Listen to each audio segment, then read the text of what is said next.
বাবা মার সামর্থ্য থাক বা না থাক, এই রমজানে মেয়ের বাড়ি ইফতার কিন্তু পাঠাতেই হবে। হ্যালো এভরিওয়ান, আসসালামু আলাইকুম। কেমন আছেন সবাই? রোজি ফ্যামিলি ব্লগ থেকে নতুন আরেকটি ভিডিও নিয়ে চলে এলাম। ভিডিওটি শেষ পর্যন্ত দেখার অনুরোধ রইল। ভিডিওটি দেখার আগে অবশ্যই একটি লাইক দিয়ে ভিডিওটি দেখা শুরু করবেন।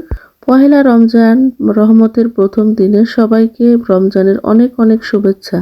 ভিডিওটা সকালবেলা থেকে টুইন বেবিকে নিয়ে শুরু করলাম। দেখতেই পাচ্ছেন তারা কিভাবে হাঁটাহাঁটি করছে, ওর আপু জুতা পায়ে দিয়ে সব ঘুরে বেড়াচ্ছে আর কি। এদিকে মিমের বাবা দিকে হাওড়ের অনেকগুলো মাছ নিয়ে এসেছে, কই মাছ, শোল মাছ, টাকি মাছ, আরো জিয়াল মাছ, কি মাছ যেন নিয়ে এসেছে আর কি। শোল মাছগুলো অনেক বড় বড় ছিল, আর এদিকে কই মাছগুলো জিয়ায় রেখেছিলাম। শোল মাছ আর কই মাছ একই সাথে আনাতে একদম কাটা ফুটিয়ে শোল মাছের অবস্থা দেখেন কি করছে। যাই হোক, আমি এই শোল মাছগুলো কেটে নেব আর কি। আর এই কই মাছগুলো দেখতেই পাচ্ছেন বালতির ভিতরে স্যালাইন দিয়ে জিয়ায় রেখেছি। শোল মাছ কিছুটা রান্না করে নেব, কারণ বড় শোল মাছগুলো ছোট ছোট করে কেটে নেব, কাটাগুলো বাদ দিয়ে এটাকে একদম ভেজে তারপরে ভুনা করব। আর এদিকে প্রতিদিনের মতো মশলাগুলো আমি বেটে নিচ্ছি, একদম পেঁয়াজ রসুন আলাদা করে বেটে নিব, আদা সামান্য আদাও দিয়ে দিয়েছি, আর এর ভিতরে দিয়ে দিয়েছি শুকনো মরিচগুলো বেটে নিচ্ছি। ভিডিওর শুরুতে যেটা বলছিলাম আর কি, তো আমি আজকে এখানে 7-8 বছর যাবত আছি সিলেট মৌলভীবাজার হাজবেন্ডের চাকরির সূত্রে। হাজবেন্ড যেহেতু সরকারি চাকরি করে, সারা বাংলাদেশের কোনো না কোনো জায়গায় পোস্টিং থাকে, তো সেখানে যাওয়া হয়। আর বাংলাদেশে যেখানে যেখানে থেকেছি কোয়ার্টারেই থেকেছি, আসলে বাইরে পাবলিকের সাথে তেমন মেশা হয়নি, এই জন্য জানতেও পারিনি আসলে তাদের কি অবস্থা। সিলেট মৌলভীবাজারে আমি এখানে যতদিন আছি পাবলিক বাসায় আছি, আর এখানকার মানুষের সাথে আমি মিশেছি, জেনেছি অনেক কিছু। তো আমি এখানে দেখেছি আসলে রমজানের শুরুতে মেয়ের বাবাদের মাদের কতটা টেনশন। আমার বাসার আশেপাশে অনেক গরিব মানুষ আছে।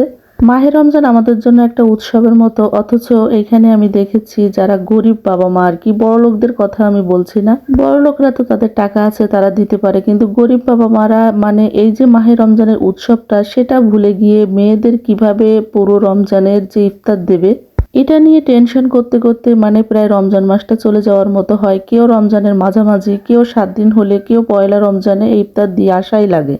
এটা আমার কাছে কেমন যেন মানে অস্বস্তির ব্যাপার হয়ে দাঁড়িয়েছে।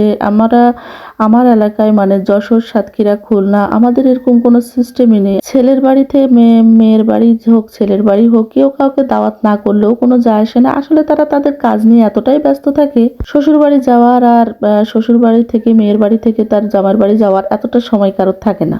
আমি দেখেছি এখানে এত পরিমাণে ঋণ করে হোক, যেভাবেই হোক মেয়ের বাড়িতে ইফতার পৌঁছে দেবে। তারপরে জ্যৈষ্ঠী মাসে আম কাঁঠাল, তারপরে শীতের সময় তো শীতের পিঠাপুলি তো আছেই, মানে দিতেই থাকো দিতেই থাকো দিতেই থাকো। আরে বাবারে, একটা মেয়েকে যে তার বাবা মা মানুষ করেছে, তার কলিজাটাই তো তুলে দিয়েছে, আর তারপরে এত কিছু কি দেয়া লাগে?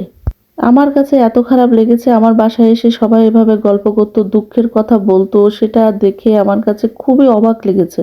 আমার মনে হয় শুধু সিলেট না, আরো অন্যান্য জেলায় এরকম হতে হয়েছে হয়তো, কিন্তু আমি এটা নিজের চোখে দেখেছি, এই জন্য আপনাদের সাথে শেয়ার করলাম। এজন্যই বললাম, বাবা মা পারুক বা না পারুক, সন্তানের সুখের জন্য ঋণ করে হলেও তার শ্বশুর বাড়িতে এগুলো দিতেই হবে। এমন একটা ভাব, মানে এটা না হলে তাদের ইফতার হবে না, তাদের খাওয়া হবে না। আবার কাপড় চোপড় এগুলো তো আছে, আর বিয়েতে যে কি পরিমাণে খরচ করতে হয় একটা মেয়ের বাবাকে, সেটা আমি নিজে দেখেছি, মানে আর অবাক হয়েছি। আর আমাদের দেশে মানে আমার এলাকায় 500 টাকাও বিয়ে হয়, 5,000 টাকাও বিয়ে হয়, 5 লাখ টাকায়ও বিয়ে হয়। সত্যি খুব অবাক লেগেছে, এজন্য আপনাদের সাথে শেয়ার করলাম। আমার কাছে সব সময় খারাপ লাগে যখন তারা এসে আমাকে বলে, তখন আমি বলতাম আমার মেয়েদের, আমার ছেলের জন্ম এই সিলেটে, তো আমি তাদেরকে বলেছিলাম যখন যদি কখনো আমার মেয়ের বিয়ের প্রস্তাব নিয়ে কেউ আসে, আমি এসব কোনো কিছু দিতে পারবো না, কোনো কিছু করতে পারবো না। যদি আমার মেয়েকে তার সেটা মেনে নিয়ে কেউ পছন্দ করে, তাহলে আমি বিয়ে দেবো কিনা সেটা ভেবে দেখতে পারি। আসলে যে যে এলাকায় এমনটা হয়, আমার মনে হয় এই মানে অবস্থাটা, এটার পরিবর্তন করা উচিত। আমি দেখেছি চাল কেনা টাকা নেই, অথচ মেয়ের বাড়ি ইফতার নিয়ে যেতে হবে, কাপড় চোপড় নিয়ে যেতে হবে, ঈদের কাপড় চোপড় দিতে হবে, তাও শ্বশুর বাড়ির প্রত্যেকটা মানুষকে। রমজান মাসের উৎসবটাকে তারা আসলে ঠিক মতন মানে পালন করতে পারে না, শুধু এইসব টেনশনের কারণে। অনেক কথাই বলে ফেললাম, আসলে খারাপ লেগেছে। দেখেছি আসলে এত বছর সিলেটে আসি, এটা দেখে নিজের কাছে খারাপ লেগেছে, এই জন্য আপনাদের সাথে শেয়ার করলাম। আমার কথায় যদি কষ্ট পেয়ে থাকেন, তাহলে অবশ্যই আমাকে ক্ষমা সুন্দর দৃষ্টিতে দেখবেন। আসলে আমি কাউকে ছোট করার জন্য, হেয় করার জন্য কোনো কথা বলিনি। আসলে মেয়েদের কষ্ট থেকেই যায়, সেটা বাবার বাড়ি হোক, শ্বশুর বাড়ি হোক, যেখানে হোক, মেয়ের সুখের জন্য বাবা মা, মেয়েটা তো আসলে বোঝা না।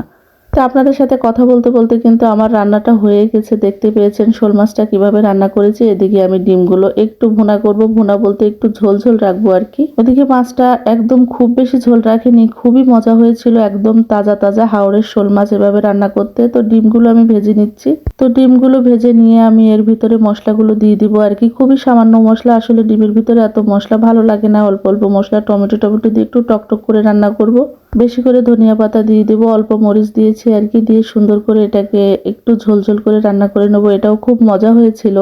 সেহরির জন্য আসলে এতটুকুই আয়োজন ছিল আর কি আজকে। আসলে সেহরির সময় তেমন কোনো কিছু খাওয়া যায় না, খুব বেশি আয়োজন করে অপচয় করার কোনো প্রয়োজন আমি মনে করি না।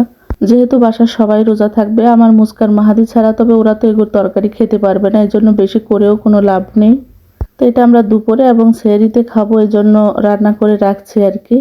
ভিডিওটি যদি কোথাও ভালো লেগে থাকে লাইক কমেন্ট শেয়ার করে আমার চ্যানেলের পাশে থাকবেন। আর আমি যে কথাগুলো বললাম সেই কথাগুলোর সাথে কারা কারা একমত অবশ্যই কমেন্টে জানাবেন। আজকে এ পর্যন্তই, ভালো থাকবেন, সুস্থ থাকবেন সবাই। আল্লাহ হাফেজ, আসসালামু আলাইকুম।